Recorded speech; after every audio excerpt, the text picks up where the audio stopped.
Hey everyone, how's it going today? Today, I'm gonna make a video. It'll probably be a little long, but something I don't want to have to do, but am unfortunately going to have to do. Now, to give you an idea, there you go.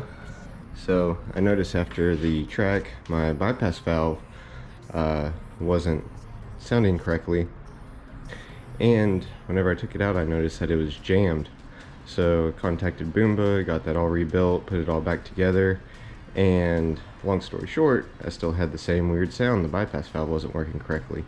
So upon looking a little bit more, I noticed that some of the blades on my fan are chipped.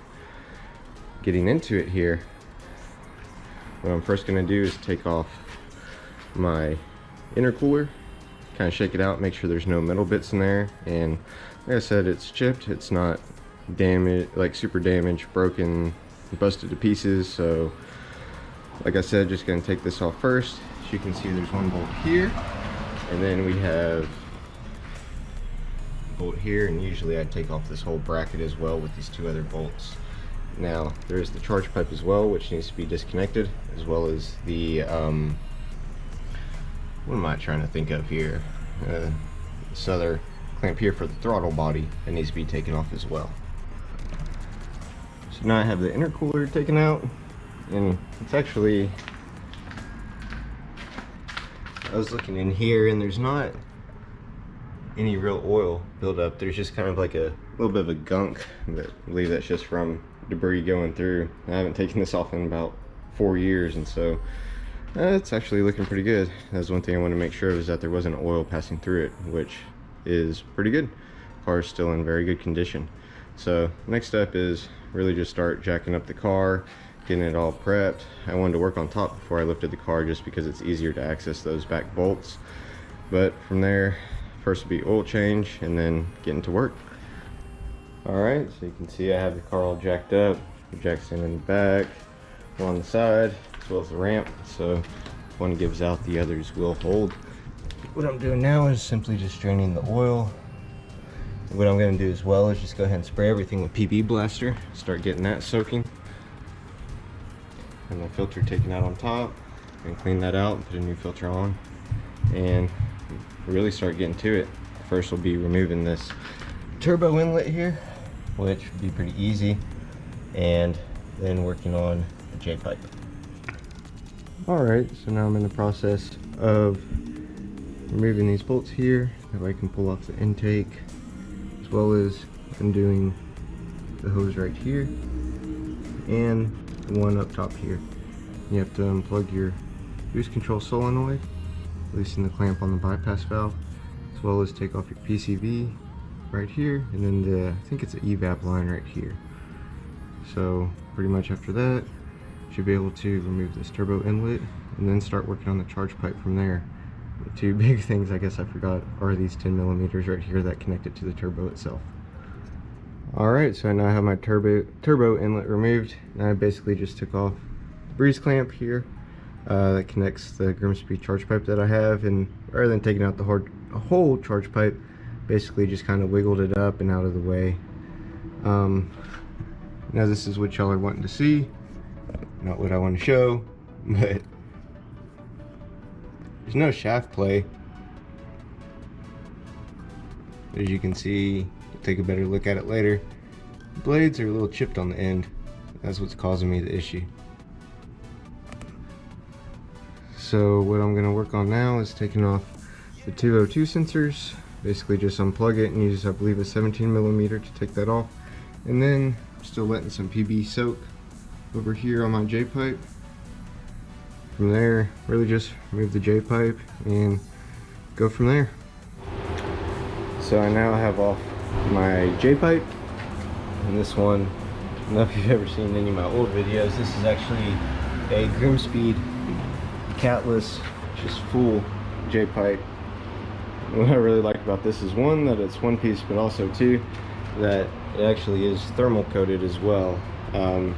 This was way back maybe 2017 whenever I was able to find that before any type of EPA stuff, and I'm not talking about the recent one, I'm talking about a really old one got put back during that time, 2016 2018 year, and I was able to actually pick that one up before it finally got discontinued.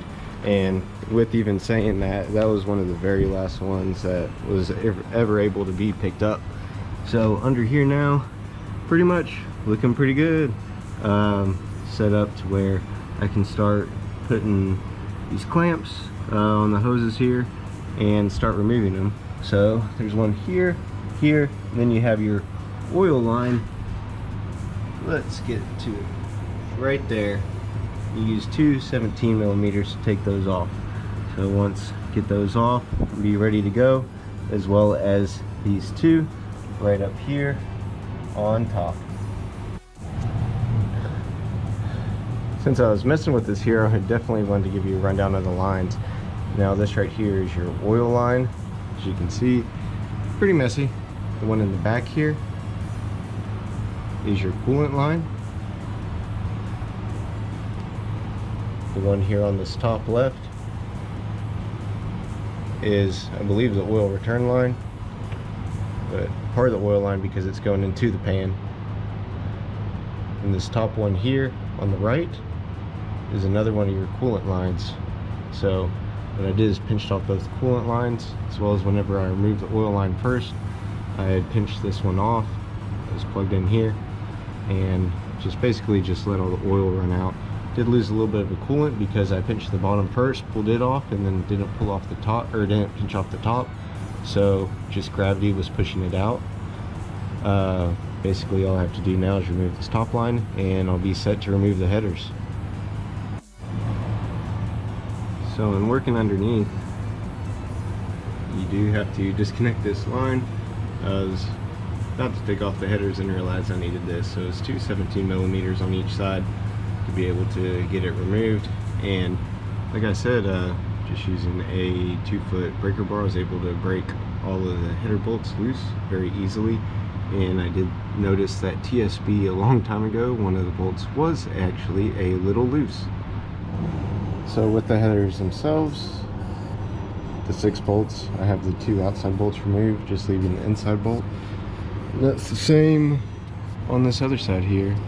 Inside bolt in, 2 outside bolts removed. Now what I was told is the best way to do this is to get a jack, because this is pretty heavy, and whenever I picked up my turbo I was actually able to test how heavy it felt. So not something I want just to drop on me. So what I'm going to do is basically place the jack underneath here and ease out the bolts and lower it down. So I now have everything removed, and like I said, using that jack really saved me, because if that would have fallen on me, it definitely would have given me a little bit of a headache, just to say the least. I was looking at my engine mounts here. They look maybe a little toasty, but this outside part is just a cover versus what the inside is. You can see a little bit more on this one. Yeah, it just got a little bit of heat, but with these mounts still solid, I'm not worried about them. Especially too, they'll probably still last me the rest of the car. Unless I hear a knock, then I'll replace them. But otherwise, still very solid. And again, those are the parent ones. It's odd because this is the only install that I've never done myself. I actually took it to a shop to have them do it. But apart from that, start cleaning up the new one, get it all ready, swap out some pieces, and we'll get going. So this is what I'm looking at here. Have my headers, went ahead and pulled off my flanges, have replacements that I'll be putting on, but I'm gonna go ahead and take off this cover here. That way I can swap it over to the new turbo. And I was told, just as a suggestion, just to take pictures whenever you're taking this off, because although it looks easy, it's a little confusing when you're trying to piece it all back together. Have my trays removed. This is what was on top here. I have 4 bolts on the sides and then 1 on the top. And remove my 2 header bolts. One came off with the nut, one came off with the bolt itself, but no big deal. What I'm going to do now is flip it over and take off the bottom 2 bolts and separate the headers from the turbo. Now I have my headers separated from here, and there is this little bracket that that you have to take off as well. But looks pretty toasty there.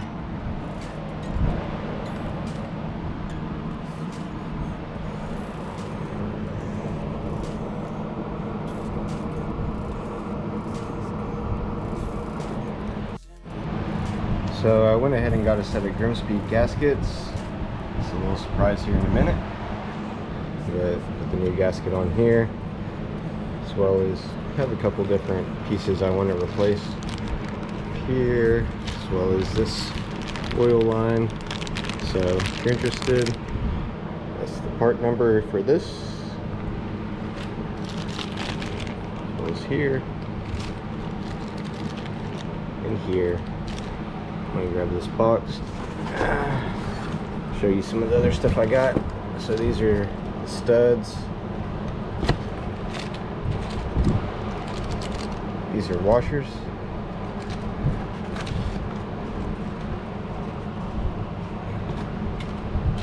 Here are the banjo bolts.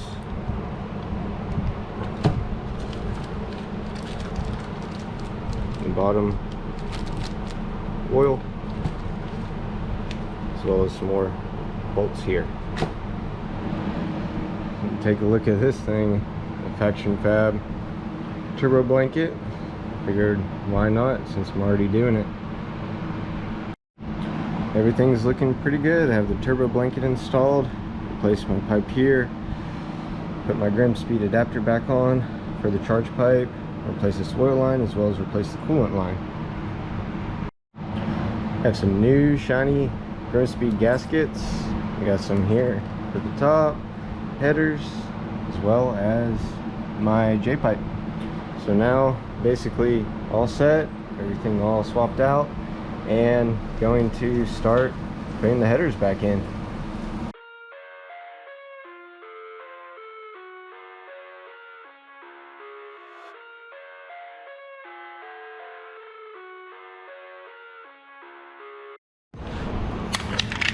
Oh my goodness, I just fought with these headers for about 2 hours.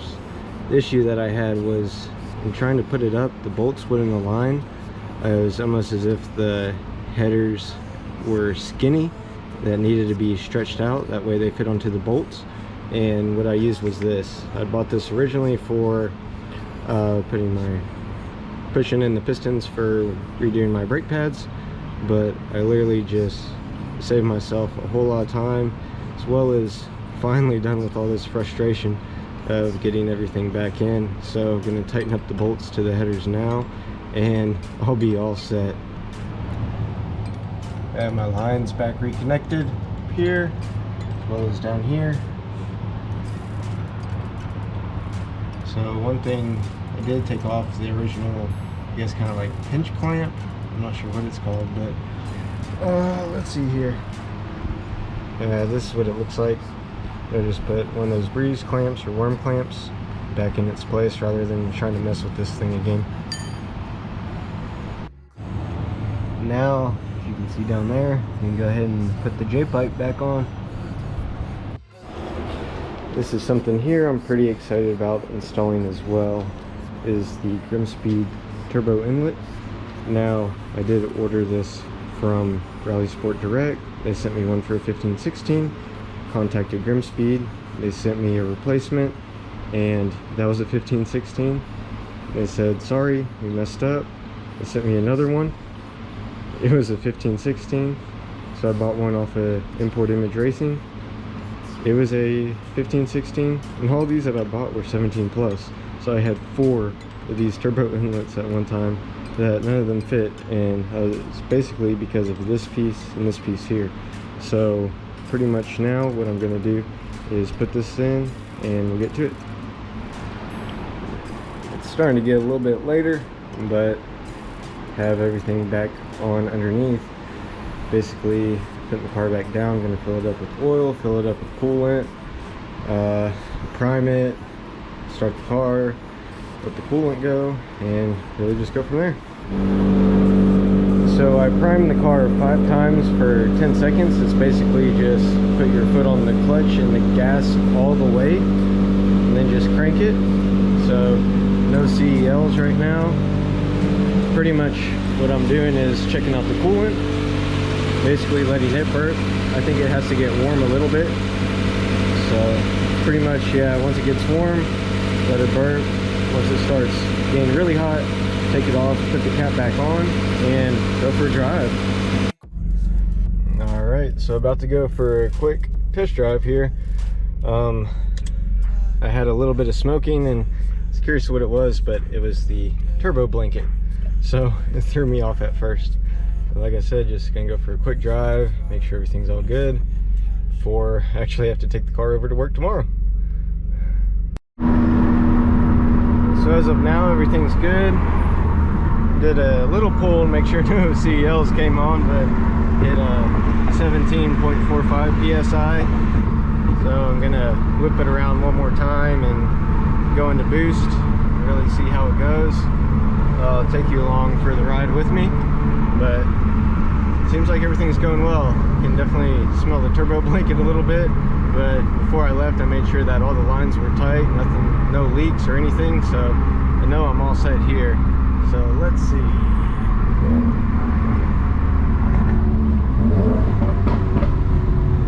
You hear those pops?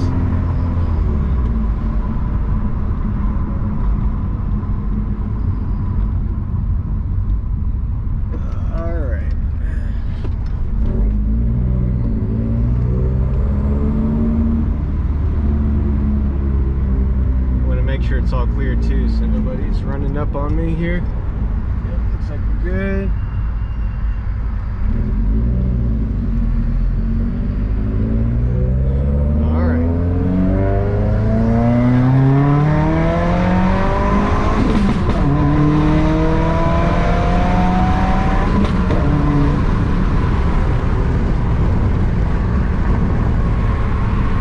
Always has to be car pulls out right in front of you as you're trying to do something.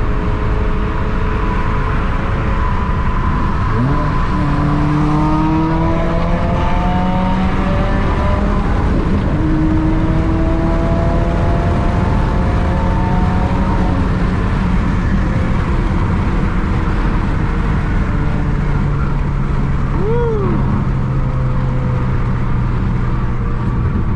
Man, I definitely tell the difference between the fresh turbo and the one I had previously before the track. Oh my goodness, yeah, that set me back. So definitely too, the other motor I guess was just wearing out a little bit. This one here,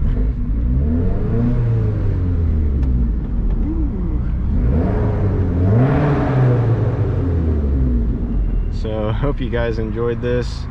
I'll keep you updated if anything else comes about, but as always, happy driving and enjoy.